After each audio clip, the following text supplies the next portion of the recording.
जय हिंद प्यारे विद्यार्थियों। इसके पहले वाले वीडियो में हम लोगों ने देखा था कि लेंस किसी बिंब और प्रतिबिंब की स्थिति को हम लोग लेंस की फोकस दूरी से कैसे ज्ञात करते हैं। लेंस की फोकस दूरी से कैसे ज्ञात करते हैं, न्यूटन के नियम के आधार पे हम लोग क्या किए थे, लेंस की फोकस दूरी से बस बिंब की स्थिति और फोकस दूरी में संबंध को ज्ञात किए थे।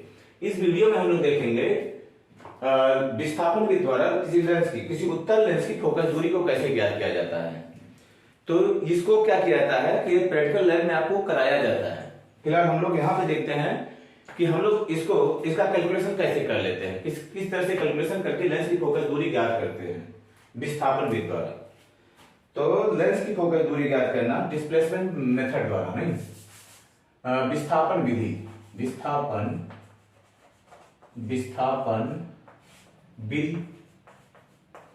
द्वारा विस्थापन विधि में होता है displacement method. Displacement method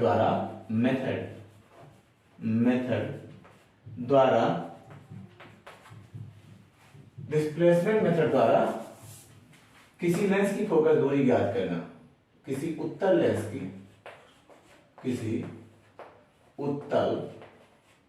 lens की फोकस दूरी ज्ञात करना, लेंस की फोकस दूरी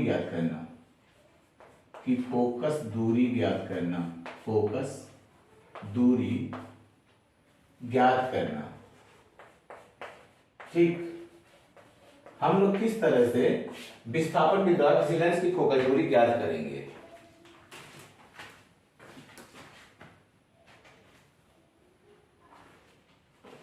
चलिए ठीक है, इसके लिए हम लोग क्या करते हैं, जो प्रकाशिक बेंच होता है, प्रकाशिक बेंच पे क्या करते हैं, दो पिनों को लेते हैं।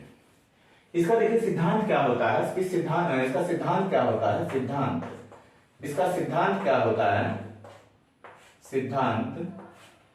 यदि हम लोग क्या करें प्रकाशिक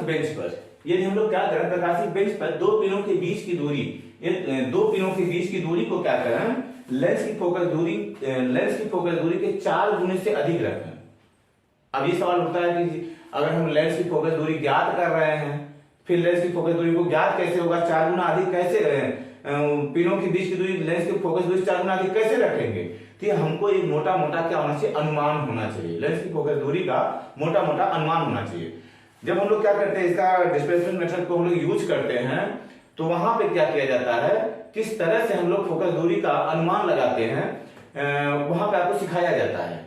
हम लोग क्या करते हैं, लेंस को ले लेते हैं, लेंस को ले करके उसको क्या करेंगे, किसी प्रकाश स्रोत की तरफ उसको करेंगे लेंस को, और उसके बाद क्या करेंगे, एक पेपर पे हम लोग क्या करेंगे, जो क्या होता है प्रकाश को एक जगह क्या करेंगे, कन्वर्स करेंगे, एक जगह इकट्ठा करेंगे। क्या करते हैं, एक बार ऐसे करते हैं तो क्या होता है, प्रकाश कुछ दूरी पे होता है, कुछ दूरी में फैला हुआ होता है। फिर जैसे जैसे लेंस को हम लोग पास लाते हैं, प्रकाश एक जगह इकट्ठा हो जाता है। फिर जब लेंस को और पास लाते हैं, फिर वो क्या होता है, प्रकाश फैलने लगता है। तो जहां पे फिर हम लोग क्या करेंगे, ऐसे कर करके जहां पे वो सबसे छोटा बिंदु मिलता है, हमको चमकीला सबसे छोटा बिंदु मिलता है, वहां पे वो दूरी और ये दूरी हम लोग क्या करते हैं, मेजर कर लेते हैं। तो लगभग हमको क्या होता है, एक मोटा अनुमान हो जाता है कि लेंस की फोकस दूरी कितनी है। तो जब लेंस की फोकस दूरी हमको पता चल जाता है, तो जो प्रकाशिक बेंच पे हम लोग चलते हैं, प्रकाशिक बेंच पे क्या काम करते हैं, जो दो पिने हम लोग लेते हैं, दोनों पिनों के बीच की दूरी लगभग वो जो दूरी हम लोग मेजर किए हैं, उस दूरी के लगभग 4 गुने से कुछ अधिक होना चाहिए। तो हम लोग क्या करते हैं, दो पिने ले लेते हैं। प्रकाशिक बेंच मान लीजिए ये आपका प्रकाशिक बेंच है, प्रकाशिक बेंच आपका ये होता है। यहां पे क्या किया, 2 पिने लिया हम लोगों ने, 2 पिन लिया। एक पिन मान लीजिए ये हो गया आपका ओ डैश,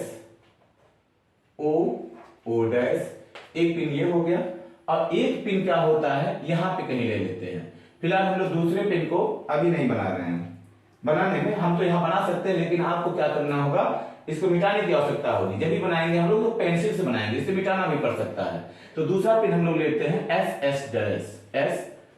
डैश ना, दूसरी पिन को SS डैश ले लेते हैं। अब इन पिनों के बीच में हम लोग क्या करते हैं, तो इसका सिद्धांत क्या होता है कि दो पिनों के बीच की दूरी हम लोग कितना लेते हैं, लेंस की फोकस दूरी के 4 गुने से अधिक अगर हम लोग ले लेते हैं तो इन पिनों के बीच लेंस की दो स्थितियों में, इन पिनों के बीच लेंस की दो स्थितियों में, एक स्थिति हम लोग एक बार लेंस को कहीं यहां रखेंगे, फिर खिसका करके कहीं यहां ले जाएंगे। इन पिनों के बीच लेंस की दो स्थितियों में किसी एक बिंब का जो वास्तविक और उल्टा प्रतिबिंब होता है दूसरे पिन के नीचे बन जाता है। दोनों स्थितियों में क्या होगा, इस बिंब का वास्तविक व उल्टा प्रतिबिंब क्या होगा, इस पिन के नीचे बनेगा। ये हमको क्या होता है जब हम लोग प्रैक्टिकल लैब में होते हैं तो स्पष्ट दिखाई देता है। तो चलिए ठीक है, अब यहां पे हम लोग कोशिश करते हैं बनाने का, फिगर बनाने का कोशिश करते हैं। यहां पे क्या करते हैं, मान लीजिए पहली अवस्था में लेंस कहां है, L1 स्थिति में है। लेंस मान लीजिए यहां पे L1 स्थिति में है, ये लेंस कहां है, L1 स्थिति में है। जब L1 स्थिति में है तो हम लोग क्या करेंगे, इसका प्रतिबिंब बनाएंगे। यहां से देखिए, अब जो किरण हम लोग पढ़े हैं, इसका नियम पढ़े हैं कि जो किरण प्रतिबिंब बनने का नियम पढ़े हैं, जो किरण क्या होती है, मुख्य अक्ष के समांतर जाती है। जो किरण मुख्य अक्ष के समांतर जाएगी वो लेंस के कहां से जाती है, फोकस से होकर जाती है। अपवर्तन के पश्चात वो लेंस के फोकस से होकर जाती है। इस तरह से ये जाएगी, यहां से जाएगी। और जो किरण क्या होती है, इसके प्रकाशिक केंद्र से होकर जाती है। देखिए फिगर हमारा सही बना है, जो प्रकाशिक केंद्र आपका होना चाहिए मिडिल में होना चाहिए, हमारा मिडिल में नहीं है। तो फिगर को थोड़ा सा मेजर करके बनाएंगे आप। तो दूसरी किरण को हम लेके जाते हैं कहां से, प्रकाशिक केंद्र से लेके जाते हैं। दूसरी किरण इस तरह से जाएगी प्रकाशिक केंद्र से, दूसरी किरण प्रकाशिक केंद्र से होकर जाती है। जो किरण प्रकाशिक केंद्र से होकर जाती है, पतले लेंसों के लिए क्या होता है, उसके मार्ग में कोई विचलन नहीं होता है, वो क्या होती है, सीधा चली जाती है। इस तरह से हो जाएगा। अब देखिए यहां पे जो हम ये पिन बनाए थे, इस पिन को क्या करना पड़ेगा, हमको खिसकाना पड़ेगा। इस तरह से खिसकाना पड़ेगा। प्रकाशिक बेंच पे ऐसी प्रॉब्लम नहीं आती है क्योंकि वहां पे मेजर के आधार पे हम लोग बनाते हैं। तो इसका ओ डैश का जो प्रतिबिंब बन जाता है, कहां बन जाता है, यहां पे बन जाएगा। क्या होगा ये प्रतिबिंब, II डैश। ये आपका II डैश, ये प्रतिबिंब बन गया II डैश ना। पहली अवस्था में फिगर यहां पे बन गया। अब दूसरी, अब यहां पे देखिए क्या होता है, ये जो दोनों पिनें होती हैं, दोनों पिनों के बीच की दूरी कितना लेते हैं हम लोग, D ले लेते हैं। दोनों पिनों के बीच की दूरी को हम लोग लेते हैं। एक पिन तो यहां पे थी, ये वाली पिन कहां पे थी, यहां पे थी। ये दूसरी पिन SS डैश थी, SS डैश। तो ये दोनों पिनों के बीच की दूरी हम लोग कितना लेते हैं, D। दोनों पिनों के बीच की दूरी कितना है, D है। अब क्या करते हैं, लेंस को हम लोग खिसकाते हैं। देखो ये दोनों पिने होते हैं, एक दूसरे के संयुग्मी बिंदु पे होते हैं। संयुग्मी बिंदु के बारे में हम लोग पढ़े हैं, पीछे देखे हैं कि संयुग्मी बिंदु क्या होते हैं। यदि एक बिंदु पे रखा हुआ, यदि एक बिंदु पे रखा बिंब, एक बिंदु पे रखे बिंब का प्रतिबिंब किसी दूसरे बिंदु पे बनता है, एक बिंदु पे रखे बिंब का प्रतिबिंब अगर दूसरे बिंदु पे बनता है, और दूसरे बिंदु पे अगर क्या किया जाए, बिंब को रखा जाए, तो उसका प्रतिबिंब कहां बनना चाहिए, पहले बिंदु पे बनना चाहिए। तो अगर ऐसा होता है तो ये दोनों बिंदु क्या कहलाते हैं, एक दूसरे के संयुग्मी पॉइंट कहलाते हैं ना, संयुग्मी पॉइंट कहलाएंगे। तो यहां पे यही होता है, इस बिंब का प्रतिबिंब इसके नीचे बनेगा अगर हम लोग यहां से देख रहे हैं, और अगर यहां से देखें तो इसका प्रतिबिंब क्या होगा, इसके नीचे बनेगा, छोटा बनेगा ना। फिलहाल हम लोग क्या करते हैं, लेंस को L2 स्थिति में लेके चलते हैं। लेंस को ले चलना है दूसरी स्थिति में, लेंस को ले आए इस L2 स्थिति में लेके आए, L2 स्थिति में लेके आए, इस तरह से L2 स्थिति में लेके आए लेंस को L2 स्थिति में। ठीक, ये L2 स्थिति होता है, L2 ठीक दिख रहा है, L2 स्थिति होता है ना, L2 स्थिति में लेके आए। जब L2 स्थिति में लेके आए तो क्या होगा, देखिए जो किरण क्या होगी, अब की बार क्या हो जाएगा, जो ये किरण जा रही थी, ये किरण क्या करेगी, सीधा जाएगी, फिर सीधा जा करके ये क्या होगा, यहां से अपवर्तित होगी, अपवर्तित होकर के क्या होगी, इस तरह से ये यहां से यहां आ जाएगी। डॉटेड लाइन रहेगा, ये हम लोग डॉटेड ले लेते हैं, ये क्या करेगी, यहां पे काके कट कर देगी, यहां पे कट करेगी, और दूसरे किरण को लेके जाएंगे इसके फोकस से, प्रकाशित केंद्र से लेके जाएंगे, दूसरे किरण को हम लोग इसके प्रकाशित केंद्र से लेके जाएंगे, दूसरी किरण देखिए इसके प्रकाशित केंद्र से होके जा रही है यहां पे, नहीं। अब क्या होता है, देखिए ये वाला जो आपका बन गया आई आई डबल डैश बन गया, ये आई आई डबल डैश, ये आई आई डबल डैश। मतलब क्या हुआ, इसका मतलब क्या हुआ, मतलब ये हुआ कि जब लेंस को क्या किया हम लोग, लेंस को क्या किया, जब L2 स्थिति में लेके आए, L2 स्थिति में लेके आए, तो क्या हुआ इसमें, लेंस को जब L2 स्थिति में लेके आए, इसी बिंब का वास्तविक प्रतिबिंब बना, कहां बन गया, इसी बिंब का वास्तविक प्रतिबिंब इस पिन के नीचे बना, लेकिन उसके बाद क्या बना, छोटा बन गया। तो इस तरह से ये इसका डायग्राम बन जाता है। तो विस्थापन विधि का ये डायग्राम होता है। अब इसको जब हम लोग क्या करते हैं, प्रैक्टिकली करते हैं, तो चीजें ज्यादा दिमाग में बैठती हैं। फिलहाल हम लोग इसके फार्मूले को ड्राइव करते हैं। फार्मूला कहां से आता है, देखिए, तो इतनी चीजें आपको समझ में आनी चाहिए। लेंस की दोनों स्थितियों के बीच का डिस्टेंस हम लोग ले लेते हैं d। लेंस के दोनों स्थितियों के बीच सॉरी, ये क्या होता है, a होता है। लेंस जो होता है आपका, दोनों पिनों के बीच की दूरी कितनी होती है, a होती है। लेंस की दोनों स्थितियों के बीच यानी L1 L2 कितना होता है, d होता है। यहां से जो बिंब होता है ये कितना होता है, u होता है। यहां से इसका जो प्रतिबिंब बना वो कितना होगा, v होगा, v। अब क्या करते हैं, अगर क्या कर रहे हैं, ये वाला डिस्टेंस अगर हम लोग क्या कर रहे हैं, v ले लें, ये वाला डिस्टेंस अगर v ले लेते हैं, तो जो प्रतिबिंब बन जाता है कितनी दूरी बन जाता है, u दूरी बन जाता है। ये प्रतिबिंब बन जाता है, u दूरी बन जाता है। किस लेंस के लिए ये स्थिति है, इस लेंस के लिए ये स्थिति है। इसको ध्यान में रखेंगे, ठीक। तो इस फिगर के बारे में हमको क्या करना रहेगा, थोड़ा सा लिखना रहेगा। और क्या होता है, इसका सिद्धांत जब पूछा जाएगा तो सिद्धांत हम लोग यही लिखते हैं कि यदि प्रकाशित बेंच पर हम लोग क्या करें, दो पिने O डैश और SS डैश ले लें, और इन पिनों के बीच का जो दूरी है, दूरी कितना होना चाहिए, लगभग लेंस की फोकस दूरी के 4 गुने से कुछ अधिक होना चाहिए। अगर ऐसा हम लोग कर लेते हैं तो लेंस की दो स्थितियों में क्या होता है, किसी एक पिन का जो वास्तविक और उल्टा प्रतिबिंब बनता है दूसरे पिन के नीचे बन जाता है ना, वास्तविक और उल्टा प्रतिबिंब दूसरे पिन के नीचे बन जाता है। यदि क्या हो, लेंस दोनों पिनों के बीच की दूरी a हो और दोनों स्थितियों के बीच की दूरी d हो, लेंस की दोनों स्थितियों के बीच की दूरी d हो, तो जो f बराबर होता है वो निकलता है a² - d² अपान निकलता 4a ना। ये हम लोग इसके सिद्धांत में लिख देंगे, सिद्धांत लिख लेंगे। उसके बाद ये फिगर के बारे में हम लोग कुछ लिख देंगे, फिर हम लोग क्या करेंगे, सूत्र को ड्राइव करेंगे। तो चलो देखते हैं क्या होता है। अब देखो, जब लेंस चित्रानुसार जब लेंस L1 स्थिति में है, चित्रानुसार जब लेंस L1 स्थिति में है, चित्रानुसार जब लेंस L1 स्थिति में है, जब लेंस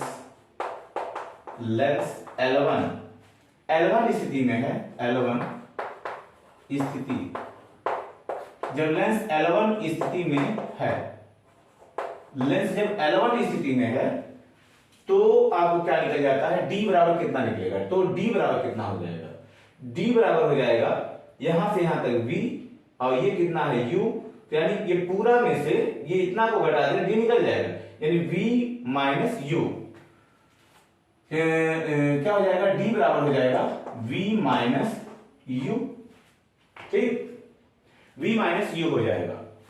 तो क्या हो जाएगा, और दोनों पिनों के बीच की दूरी तथा a बराबर कितना हो जाएगा, a बराबर आपका हो जाएगा, a बराबर लिख सकते हैं v प्लस u, ये हो जाएगा v प्लस u। इक्वेशन 1 बना देंगे, इक्वेशन 2 बना देंगे, दोनों को जोड़ देंगे,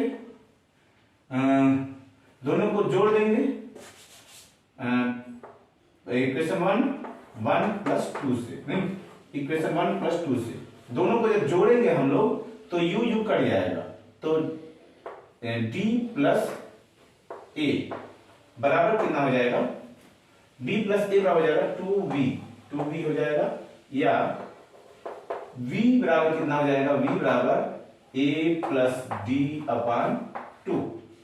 ठीक, अब अगर हम लोग क्या करें, v का मान अगर रख दें फ्रॉम 2 से क्या हो जाएगा, फ्रॉम इक्वेशन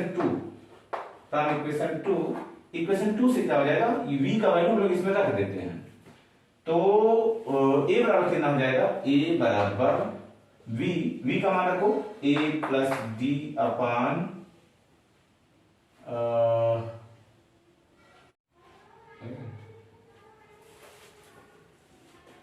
तो यहां से हो जाएगा, क्या होगा, a बराबर हो जाएगा a फ्रॉम इक्वेशन 2 से क्या हो जाएगा,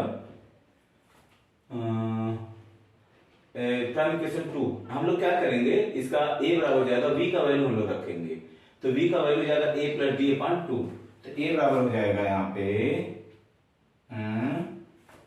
a बराबर v की जगह हम लोग कितना रख देंगे, a plus D upon 2 plus हो जाएगा u।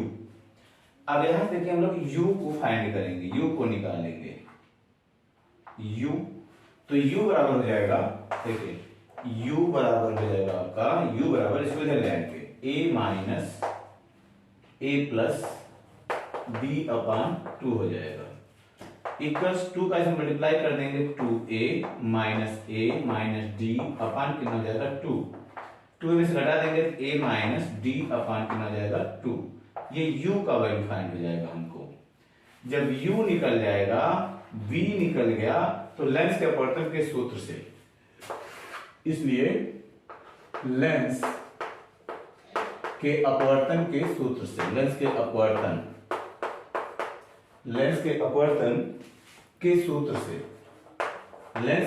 के सूत्र से क्या हो जाएगा, सूत्र से 1/f equals 1/v minus 1/u। देखिए यहाँ पे क्या होगा, जो u होगा वो निगेटिव होगा, u इधर होगा निगेटिव होगा, और v का मान क्या होगा, इधर है पॉजिटिव होगा, तो 1/f इक्वल्स हो जाएगा 1/v। v का वैल्यू कितना है, v का वैल्यू है a plus D upon 2, a plus b अपान 2, तो 2 को हम लोग ऊपर ले चले जाएंगे, 2 और माइनस 1/u, u का value a minus D upon 2, a minus D यहां आएगा बटे 2 को हम लोग ऊपर ले चले जाएंगे, बराबर 2 ऊपर से हम लोग कॉमन ले लेंगे, तो बचेगा 1/, ये माइनस में लेंगे, माइनस में a plus D minus plus 1/a plus a minus D हो जाएगा, a माइनस डी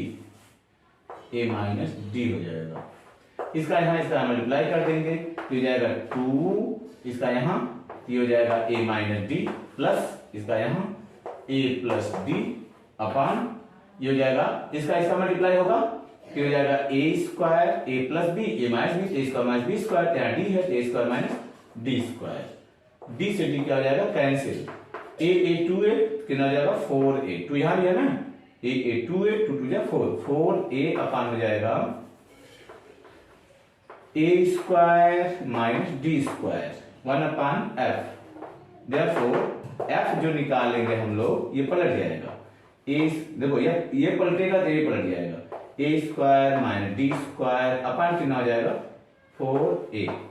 तो इस तरह से हम लोग क्या कर सकते हैं, विस्थापन विधि से इस फार्मूले को ड्राइव कर सकते हैं। अब हम जब हमको यह पता हो जाता है, तो a का जो a होता है, a दोनों किरणों के बीच की दूरी को हम लोग प्रकाशीय बेंच पे पढ़ लेते हैं।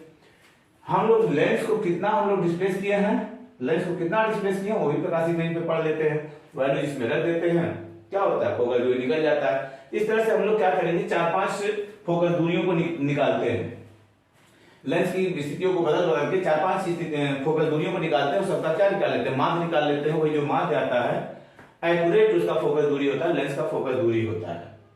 ठीक, अब इसके बाद देखिए हम लोग देखते हैं कि ये जो प्रतिबिंब होता है, प्रतिबिंब और बिंब की लंबाइयों में, प्रतिबिंब और बिंब की लंबाइयों में क्या रिलेशन आता है ना, विस्थापन दृष्टि देखेंगे प्रतिबिंब और बिंब की लंबाइयों में क्या रिलेशन आता है, क्या रिलेशन आता है इसको हम लोग देखते हैं ना।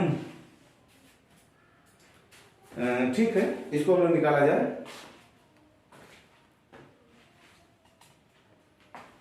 देखा जाए,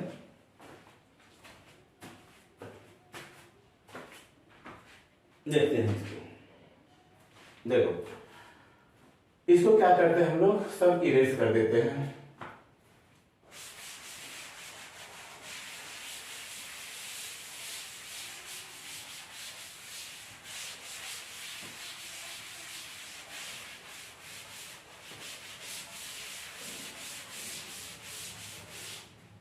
प्रतिबिंब और बिंब की लंबाइयों में क्या रिलेशन होता है, प्रतिबिंब और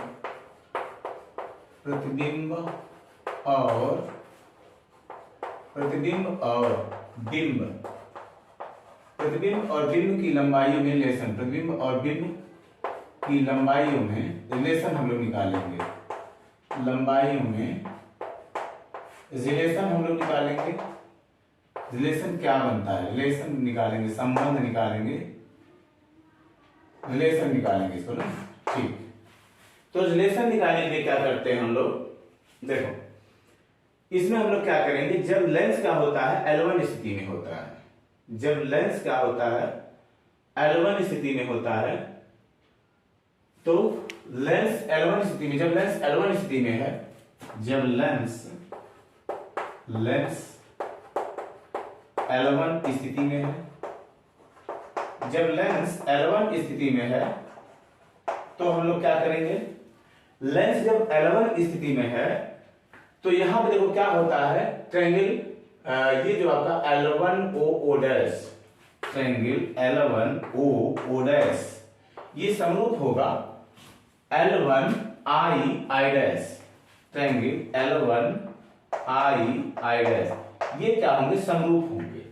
जब समरूप होंगे, समरूपता के नियम से हो जाएगा, समरूपता के नियम से, समरूपता के नियम से क्या हो जाएगा, समरूपता के नियम से देखो, समरूपता के नियम से हो जाएगा OO dash upon I dash, OO dash upon I dash, समरूपता का नियम संगत विभवाओं का अनुपात बराबर होता है, OO dash upon I dash बराबर L1O, बराबर हो जाएगा L1O अपान, L1O अपान हो जाएगा L1I, अपान हो जाएगा L1I हो जाएगा, L1I होगा, L1I।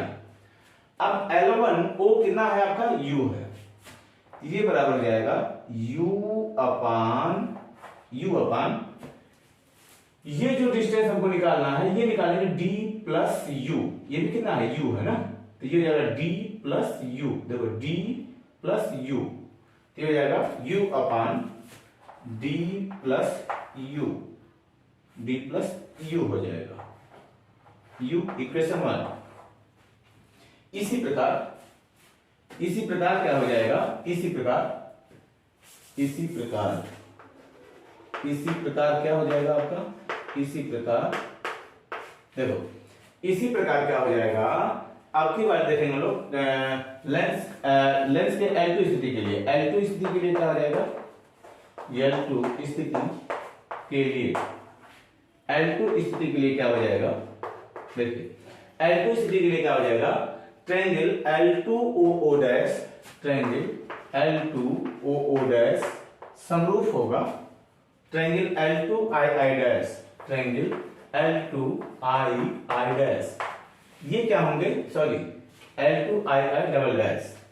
देखिए ये वाला जो ट्रायंगल होगा, ये वाला ट्रायंगल, ये क्या होगा, समरूप हो जाएगा ये वाले ट्रायंगल की, ये वाला छोटा वाला ना ट्रायंगल, इसके क्या होगा, समरूप होगा। जब ये समरूप हो जाएंगे, फिर समरूपता के नियम से, समरूपता के नियम से, समरूपता के नियम से, समरूपता के नियम से यहां क्या हो जाएगा, समरूपता के नियम से OO dash upon II double dash, OO dash upon II double dash equals, देखो O O dash upon I I double dash, ये हो जाएगा L2O अपान L2I हो जाएगा ना, L2I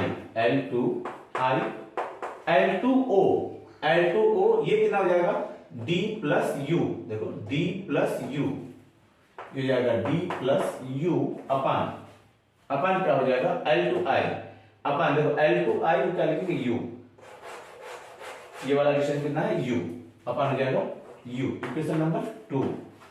अब इन दोनों इक्वेशनों को क्या करते हैं हम लोग, मल्टीप्लाई कर देते हैं, इक्वेशन 1 एंड 2 को मल्टीप्लाई करेंगे।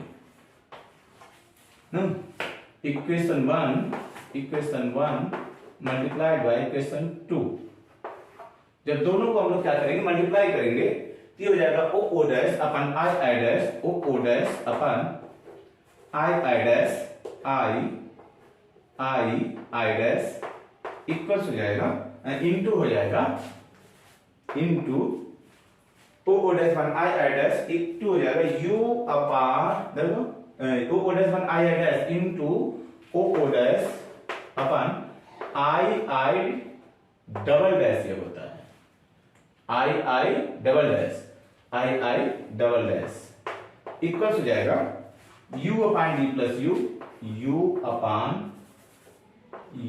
अपान d plus u into d plus u अपान u, ये देखिए कट जाएंगे, इक्वल्स कितना हो जाएगा 1, तो ये हो जाएगा ओ ओ डैश का whole square, therefore O O dash का होल स्क्वायर इक्वल्स हो जाएगा आई आई डैश इसका इसमें multiply into I double dash, therefore O O dash equals हो जाएगा under root I dash into I double dash, इस तरह से ये हो जाता है ना। अब देखो एक चीज हम लोग जानते हैं, मैथ के बच्चे जो मैथ के बच्चे हैं वो जब हम लोग क्या करें गुणोत्तर श्रेणी आप लोग पढ़े होंगे, गुणोत्तर श्रेणी में पढ़े होंगे कि गुणोत्तर श्रेणी में क्या होता है, हम ये फिगर को इरेज कर देते हैं, फिगर को इरेज कर रहे हैं।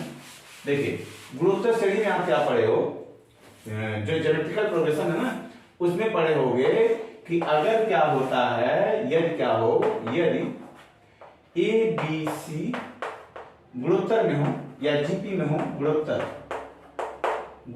में हो, गुणोत्तर श्रेणी में हो, जीपी में ज्योमेट्रिक प्रोग्रेशन में हो, तो क्या होता है जो बी स्क्वायर इक्वल टू होता है AC या बी इक्वल टू होता है अंडर रूट AC, मतलब क्या होगा कि जो बी है ए और सी का गुणोत्तर माध्य कहलाता है। बी क्या होता है, ए और सी का गुणोत्तर माध्य।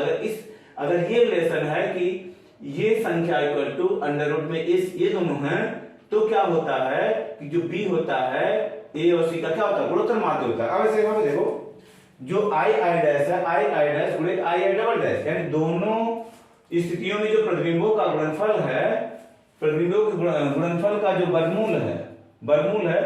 वर्गमूल अगर ले लिया जाए तो क्या हो जाएगा, ये जो ओ ओ डैश यानी जो बिंब की लंबाई होगी वो दोनों स्थितियों में बने प्रतिबिंब की लंबाइयों का क्या होता है गुणोत्तर माध्य होता है। तो आपको देखो कॉम्पिटिटिव एग्जाम्स में पूछे जाते हैं कि जब विस्थापन विधि में क्या होता है, विस्थापन विधि से क्या करते हैं हम लोग निकालते हैं, विस्थापन विधि से जब निकालते हैं तो क्या नाम था बिंब और प्रतिबिंब के बीच की जो रिलेशन निकालते हैं तो उसमें क्या निकलता है कि जो प्रतिबिंब दोनों स्थितियों में जो प्रतिबिंब की लंबाइयां होती हैं, जो बिंब का लंबाई होता है दोनों स्थितियों में प्रतिबिंब की लंबाइयों का होता है गुणोत्तर माध्य या समांतर माध्य या कोई हार्मोनिक प्रोग्रेशन यानी हरात्मक माध्य, कौन सा माध्य होता है तो आपसे पूछा जा सकता है। अतः हम लोग लिख सकते हैं अतः बिंब की लंबाई होता है दोनों स्थितियों में बने प्रतिबिंब की लंबाइयों का, दोनों स्थितियों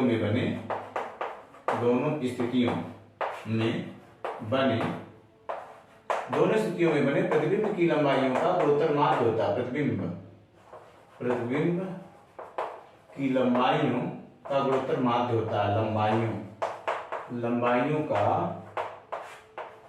गुणोत्तर माध्य होता है, गुणोत्तर गुणोत्तर माध्य होता है, माध्य, गुणोत्तर माध्य होता है। तो इस तरह से हम लोग क्या कर सकते हैं कि विस्थापन विधि में प्रतिबिंब और बिंब की लंबाइयों में क्या रिलेशन होता है, इस तरह से हम लोग निकाल सकते हैं ना। ठीक, तो आशा करते हैं कि चीजें आपको समझ में आई होंगी। वीडियो को रोक रोक करके आप चीजों को समझें, समझ करके खुद ड्राइव करें। ड्राइव करने के बाद 4-6 बार प्रैक्टिस करें। प्रैक्टिस करने के बाद ये आपके दिमाग में बैठ जाएगा। आशा करते हैं कि वीडियो आपको समझ में आया होगा। फिर मिलते हैं अगले वीडियो में। जय हिंद, जय भारत।